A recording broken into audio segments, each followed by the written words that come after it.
Okay, so the next step is cutting the red fabric that we've prepared down to size for card bases. And I'm going to make my cards out of 2 separate bases. So I want each base to be the size of a quarter of an 8.5 by 11 sheet.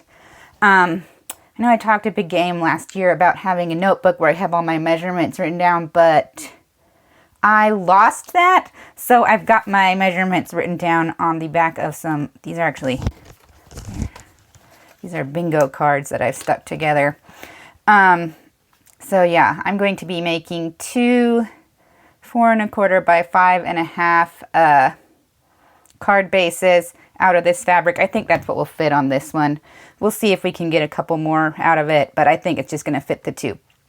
So to do that, I'm going to be using my quilting supplies. So as you can see, I've got in my hand my rotary cutter. Then I'm also going to use a quilting ruler to measure it. That'll make the cutting really quick and easy, and you can also fling your fabric around with it. So the first thing I'm going to do is get myself a nice straight edge to work off of, and I'm going to use this bottom edge here. And so, let's see, and this isn't quite long enough for this quilting ruler. Let me grab another one. All right, so I've got this longer one too. I just want one that's going to cover my whole edge so I don't have to reposition the ruler. And I think I mentioned this before, I'm not going to worry too much about keeping anything on the grain since this isn't garment making and the drape isn't going to matter. So what I'm going to do is just start by trimming a nice straight edge. Okay. And then from there, I'm going to measure, I think I'm going to do 5.5 this way.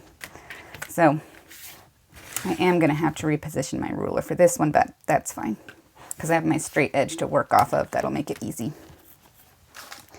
So I just line up the 5.5 inch line here with my cut edge.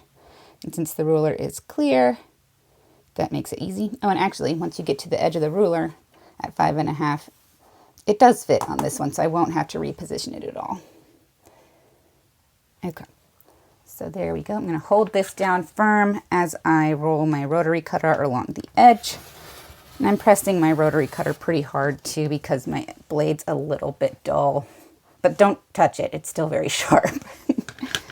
Okay, so now I've got my 5.5 inch long or wide, tall piece of fabric, and I'm going to cut from this corner here where my straight edge is up at the top, and just make it a nice rectangular end. Okay, and I'm lining up my straight edge here with a straight line on the ruler as well as at the bottom to make sure that this edge is squared off as well. And when you're cutting with the rotary cutter, make sure you always cut away from yourself. You don't want to pull it towards yourself and accidentally cut yourself because it is very sharp. Okay, now that I've got a squared off or rectangled off edge, I'm going to cut just 4 1/4 inch pieces as far out as I can. I think I'm only going to be able to get 2. We might be able to get 3. We'll see. Okay, so I'm going to do the same thing and just line this edge up with 4 1/4 inches on my ruler. And, you know, it's a transparent ruler, so obviously you can see through it to your line that you want to cut on. Hold it down and cut. There's one.